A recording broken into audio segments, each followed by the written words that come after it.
let's check and see if your bodies are ready. Chris, what's applesauce? Check. Hands in your lap. Check. Eyes on.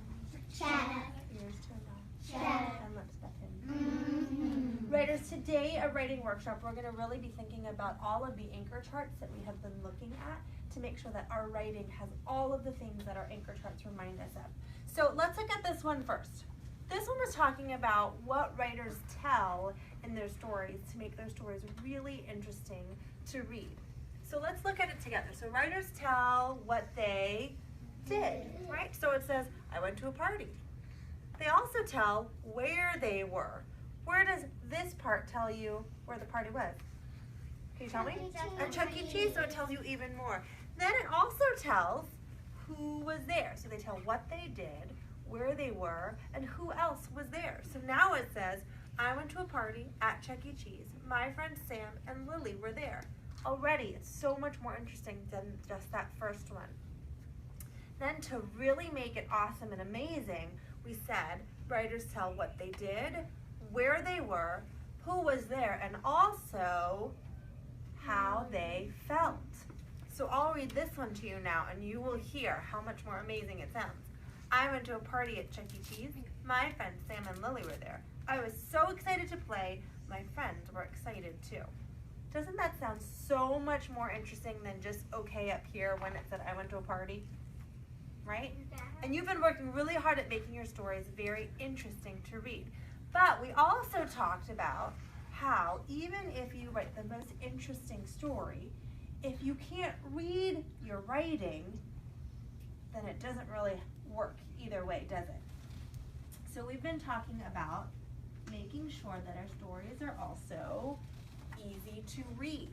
Let's look at this anchor chart and remind ourselves what we've been working on to make sure that our interesting stories are also ones that we can read.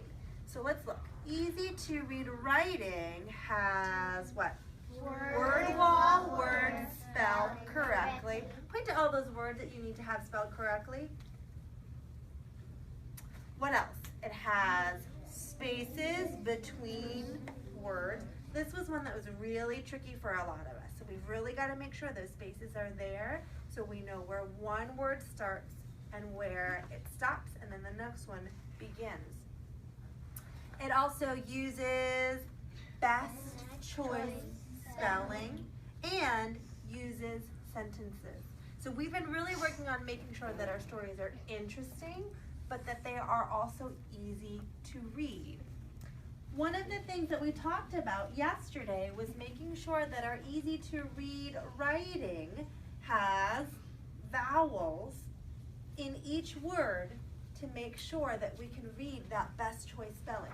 Some of the words you will know how to write really quickly in a snap, words that are on the word wall.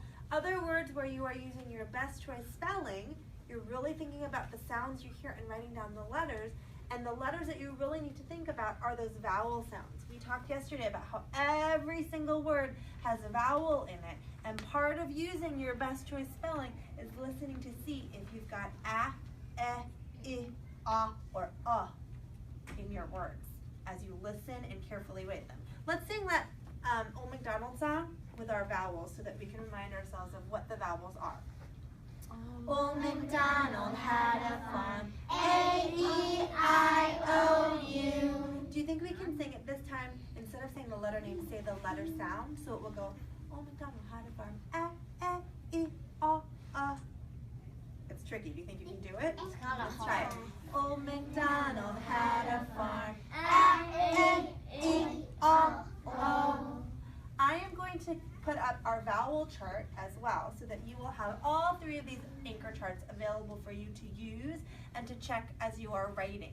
Your job today as a writer will be to make sure that your story is interesting by including all of those details about what you did, where you were, who was there, and how you felt, but that it is also easy to read so that someone could read your interesting story by checking to make sure that it has word wall words spelled correctly, that you have spaces, that you're using your best choice spelling with your vowels, and that you are putting sentences in your story. Give me a thumbs up if you think you are ready to make your interesting stories easy to read. All right, when your table is called, I will give you your folders. You may find a quiet spot to work.